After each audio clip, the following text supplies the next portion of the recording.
الله الله الله الله الله الله الله الله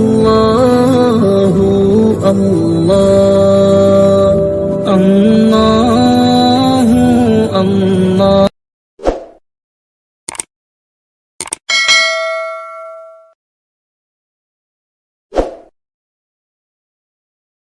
بسم الله الرحمن الرحيم. اللهم إنا نحمدك ونستعينك. جزا الله عنا محمدا صلى الله عليه وسلم ما هو أهله. أما بعد،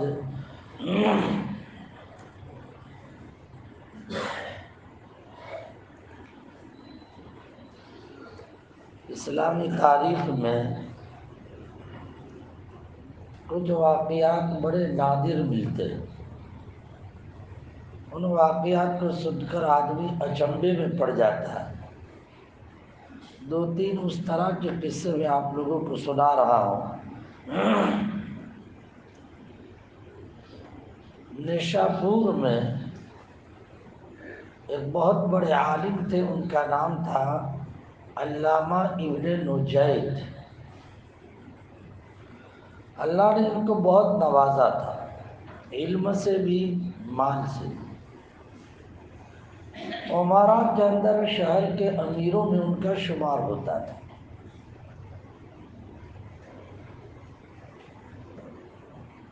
ان کے زمانے میں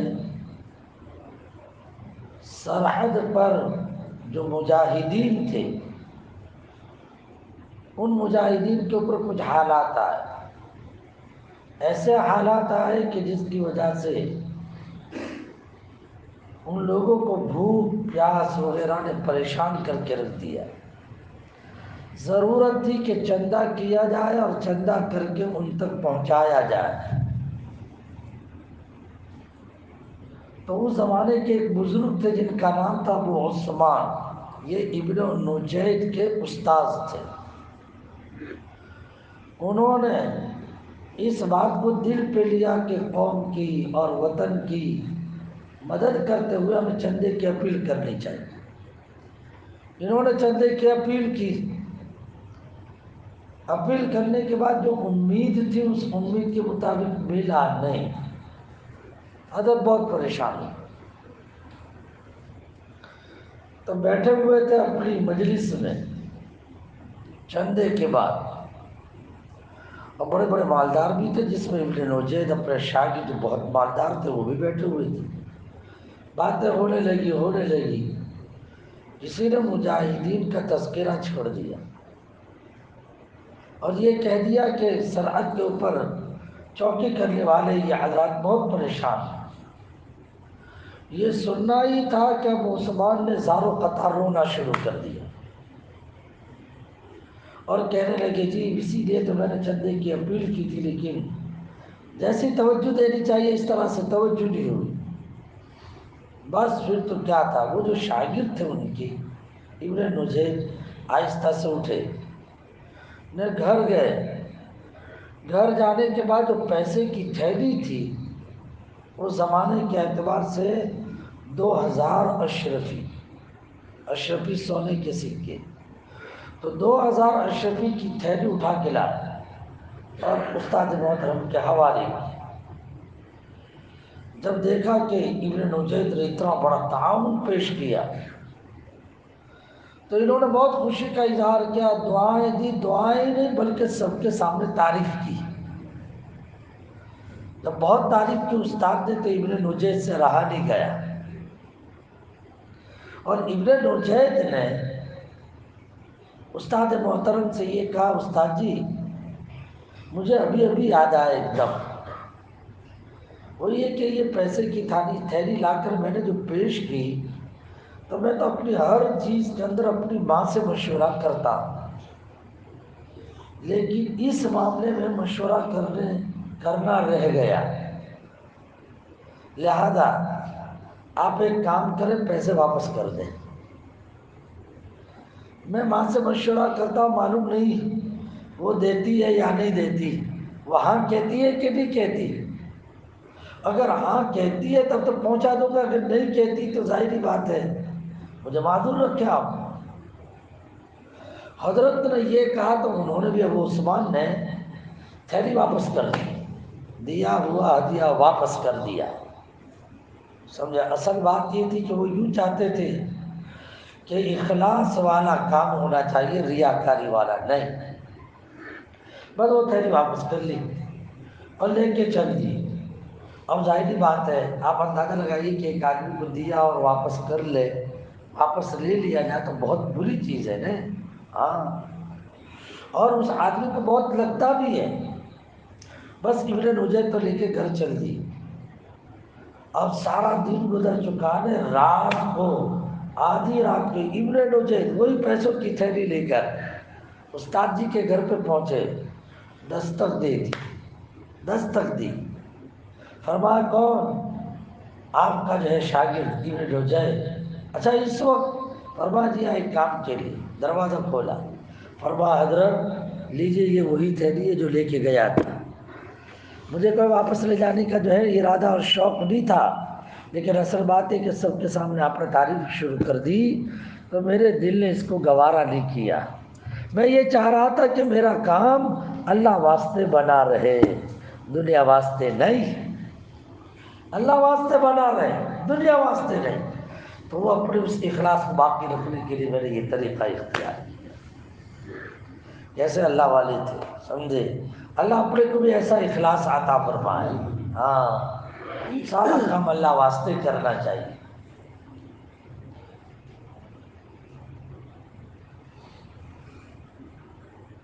جنید بغدادی،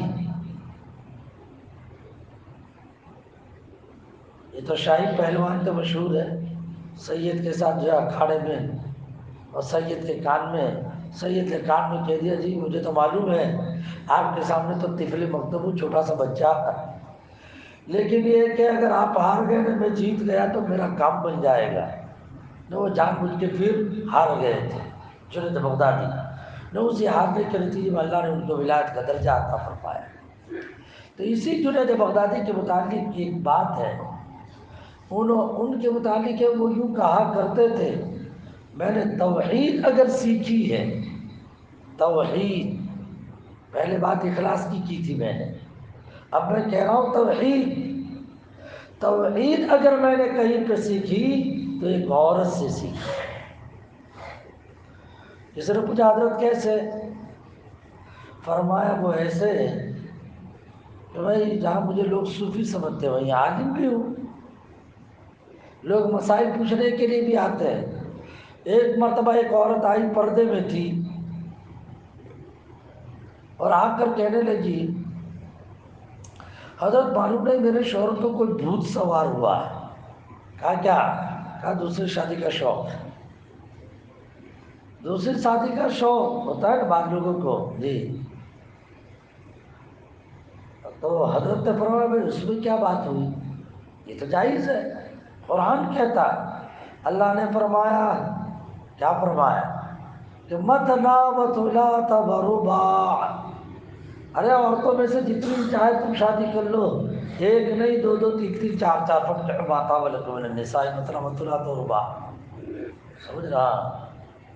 ایک مولوی صاحب مجھ سے کہنے لگے مولوی صاحب مجھے اگر شادی کا بیان کے لیے بٹھانا ہے تو میں تو دوسری شادی کا بیان کروں، اور دلیل میں یوں پیش کروں ایک شادی کرنے کو تو بعد میں بیان کیا، دو دو تین تین کرنے کو پہلے بیان کیا، اور جو پہلے بیان کیا جائے وہ افضل ہوتا ہے۔ واہ بھائی واہ، سمجھے؟ ہاں، قرآن کی آیت بھی تو اس طرح سے ہمارے رشتے دار کا ایک عالم ہے، فَانْكِحُوا مَا طَابَ لَكُم مِّنَ النِّسَاءِ مَثْنَىٰ وَثُلَاثَ وَرُبَاعَ فَإِنْ خِفْتُمْ أَلَّا تَعْدِلُوا فَوَاحِدَةً، شادی کرو دو دو تین تین، چار چار، اور اگر تمہیں ڈر لگے کہ دو دو تین تین، چار چار کرنے کو جو ہے کہ اس کی وجہ سے بے انصافی ہوگی، تو کہا اگر ڈر لگے تو فواحدۃ، تو ایک۔ تو اس کا مطلب یہ ہے کہ اصل تو دو دو تین تین چار چار. میں نے کہا بھائی تیرا استدلال بھی بھاری ہے، تیرا استدلال بھی بھاری ہے. بہرحال اس نے حضرت جنید بغدادی سے یہ کہہ دیا، اور یہ کہہ دیا کہ حضرت میرے شوہر کو جو ہے بھوت سوار ہوا دوسری شادی کا. حضرت نے یہ جواب دیا کہ بھائی اس کی تو شریعت نے اجازت دی ہے، لہٰذا اجازت دے دینی چاہیے. تو اس عورت نے کیا جواب دیا معلوم ہے؟ فرمایا حضرت اگر شریعت اجازت دیتی نا تو ابھی میں اپنا نقاب اٹھا لیتی، اور نقاب اٹھا کر میں بتا دیتی اپنے رنگ و روپ اور حسن و جمال کو. اور رنگ و روپ اور حسن و جمال کو دیکھ کر کہنے والا یہ کہہ سکتا ہے کہ جس کو اللہ نے ایسی بیوی دی تو ایسے حسن و جمال والی بیوی رکھنے کے بعد دوسری بیوی کا ارادہ کرنا پاگل پن ہے. سمجھ رہے نا؟ ہاں پاگل پن ہے. یہ جو سنا تو حضرت بے ہوش ہو گئے اور پھر افاقہ ہوا. فرمایا کہ اس عورت نے جو بات کہی اس کے ذریعے سے میں اللہ کی طرف متوجہ ہوا. کوئی اپنے رنگ و روپ پر ناز کر رہی ہے جبکہ اس کا رنگ و روپ تو جو ہے زوال پذیر ہے، ختم ہو جانے والا ہے. ہاں، اور وہ اپنا رنگ و روپ پر یوں کہہ رہی ہے مجھ جیسے رنگ و روپ والی کے ہوتے ہوئے دوسری شادی کا ارادہ کوئی مرد عاقل کر نہیں سکتا. دل نے یہ کہہ دیا اللہ جیسی قدرت کاملہ اور صفات عظیمہ رکھنے والی ہستی ہو تو اس ہستی کے ہوتے ہوئے انسان اللہ کو چھوڑ کر کسی اور کی عبادت کرے، یہ بات عقل میں آ ہی نہیں سکتی. فرمایا یہ جنید بغدادی کی بات. اللہ اپنے کو بھی اللہ کی توحید سنبھالنے کی توفیق عطا فرمائے. اسی لیے اللہ پاک نے کہہ دیا فمن کان یرجو لقاء ربی فلیعمل عملا صالحا. جو اپنے رب سے ملاقات کی امید رکھتا ہے وہ عمل کرتا ہے تو خالص، اپنے عمل میں دوسرے کی ملاوٹ نہیں رکھتا. توحید توحید. ہاں، ایک اللہ ہی کے لیے سب کچھ ہونا چاہیے، غیر اللہ کے لیے نہیں. بات سمجھ رہے ہیں؟ ساری چیز اللہ کی. انہی کا قصہ ہے ان کا، جنید بغدادی کا. ایک مرتبہ کہیں سے جا رہے تھے، میں گزرتے ہوئے دیکھا حضرت کے خدام وغیرہ سب تھے، گزرتے ہوئے دیکھا کہ جلاد جو ہے نا وہ وہاں پہ کسی کو پھانسی کے ماچڑے پہ چڑھانے کے لیے وہ تیاری کر رہا ہے.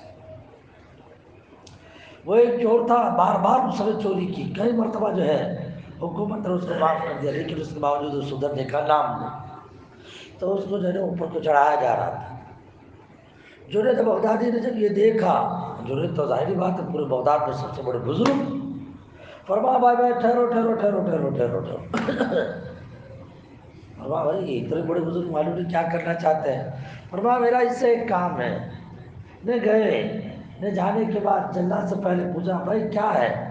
تو کہا کہ اس نے چوری کی اور ایک نہیں اتنی مرتبہ کی. او ہو. حضرت گئے، نے جانے کے بعد اس کا پاؤں پکڑ کے بوسے دینے شروع کر دی. ارے یہ کیا کرو، اتنے گندے پاؤں کو جو آپ بوسہ دے رہے ہیں. فرمایا تمہیں چوری نظر آئی، تمہیں ایک اور بات نظر نہیں آئی. سمجھے؟ چوری نظر آئی تمہیں کوئی ایک اور بات ہے، وہ یہ کہ گندا کام ہی صحیح لیکن یہ اپنے کام میں کتنا پکا رہا. ایک مرتبہ گندا کام کیا، مار کھائی، پھر اس میں لگا، پھر مار، پھر اس میں پھر مار. تو اس نے اپنے اس گندے کام پر جماؤ اختیار کیا جسے کہتے ہیں استقامت. مجھے تو اس کے اس گندے کام میں استقامت نظر آئی. کاش اللہ ہم سب کو استقامت عطا فرما دے. بات سمجھ میں آ رہی نا؟ ہاں، بھلے کام تو عنوان تو بہت برا ہے لیکن اس عنوان کے اندر میرے کو ایک بہت اچھی چیز نظر آ رہی، اسے کہتے ہیں استقامت. میرے بھائیوں، اصل یہی بات مجھے بتانا مقصود ہے. تاریخ کے عجیب یہ سب واقعات، اللہ کے لیے کام کریں اور جو کام کرے اس کام کے اوپر استقامت ہونی چاہیے. سمجھو نا؟ اللہ پاک نے فرمایا قرآن مجید میں اہدنا الصراط المستقیم، اے اللہ مجھے سیدھا راستہ دکھلا، اور وہ سیدھی راہ ایسی ہو جس پر استقامت ہو، استقامت جی۔ علماء سے تو کہتا ہوں استقامت کیسی، اعتبان بن مالک والی استقامت، اعتبان بن مالک ایک صحابی ہے، ہاں اعتبان بن مالک، اپنے محلے کی مسجد میں امامت میں نے جو ایک مرتبہ حساب لگایا، اس اعتبار سے اپنے محلے کی مسجد میں امامت 40 سال سے زیادہ کی، 40 سال سے زیادہ اپنے ہی محلے کے اندر۔ ہاں عام بطور ہوتا ہی ہے، 2 سال ٹکے، 4 سال ٹکے، 5 سال ٹکے، بھاگ گو یہاں پر متولی لیے اچھا نہیں، گاؤں والا اچھا نہیں، فلاں نہیں اچھا، نہ آدمی روانہ ہو جاتا ہے، سمجھے۔ ارے ظاہری بات ہے، اپنے وطن میں نوکری نہ، اپنے وطن کے اندر بھی اپنے محلے کے اندر، یہ تو لوہے کے چنے چبانے کے برابر ہے، سمجھے۔ اس لیے کہ گودے اپنے والے کو گودے بہت مارتے ہیں، اپنے والے کو گودے بہت مارتے ہیں۔ حضرت اعتبان بن مالک رضی اللہ تعالیٰ عنہ نے اپنے محلے کے اندر 40 سے زیادہ سال تک آپ نے استقامت کا معاملہ سمجھے کہ نماز پڑھا۔ اسی وجہ سے میں ایک مرتبہ بیٹھا ہوا تھا کچھ حضرات کے ساتھ، میں نے کہا معلوم ہے اپنی برادری کے دماغ میں یہ بات نہیں آتی کہ جنہوں نے ایک ہی جگہ کے اوپر 40 سے زیادہ سال تک خدمت کی، ان کو تو بالکل اچھلتا ہوا انعام ڈکلیئر کرنا چاہیے، اچھلتا ہوا انعام ڈکلیئر کرنا چاہیے، بات سمجھے۔ اس لیے کہ استقامت تو بہت بڑی بات ہے۔ ہاں میرے آقا تاجدار مدینہ سرکار دو عالم صلی اللہ علیہ وسلم سے کسی نے پوچھا، اللہ کے رسول یہ بال کیوں سفید ہوئے؟ فرما قرآن مجید کے ایک آیت کی بنیاد پر اللہ یہ فرماتے فاستقم کما امرت، آپ کو جو شریعت دی گئی اس شریعت پر استقامت اختیار کرو، استقامت یعنی جمو۔ تو ظاہری بات ہے شریعت میں تو بہت ساری باتیں ہیں، تو شریعت کی تمام بات پر آخر تک جمنا تو بہت بھاری کام ہے، تاکہ اس بات نے اس فکر نے میرے بال کو سفید کر دیا، فاستقم کما امرت۔ اللہ پاک اسی لیے یہی جنید بغدادی کا ایک جملہ ہے، حضرت یہ فرماتے ہیں الاستقامت فوق الف کرامہ، استقامت جو ہے 1000 کرامتوں سے افضل ہے استقامت۔ یاد ہم لوگ جو ہے دعا مانگے، اللہ پاک نے جو ہے مجھے اور آپ کو ماشاءاللہ رمضان مبارک کے جو ہے اتنے اچھے روزے 6-7 گزارنے کی توفیق عطا فرمائی اچھے انداز سے، اللہ آخر دم تک، اور اس کے سوا بھی جو ہم لوگ کام کر رہے ہیں اللہ پاک وہ سارے کام پر مجھے اور آپ کو استقامت عطا فرمائے، آمین۔ اس استقامت کے لیے 2 دعا، ایک تو یہ اہدنا الصراط المستقیم، اور نمبر 2 کے اوپر ربنا لا تزغ قلوبنا بعد اذ ہدیتنا وہب لنا من لدنک رحمہ انک انت الوہاب۔ یہ 2 کی کثرت اگر آدمی کرے تو اللہ نیکی کے اوپر اس کو جمائے رکھتے ہیں۔ اللہ عمل کی توفیق مجھے بھی نصیب فرما، حضرات کو بھی نصیب فرما، آمین۔ وآخر دعوانا ان الحمد للہ رب العالمین۔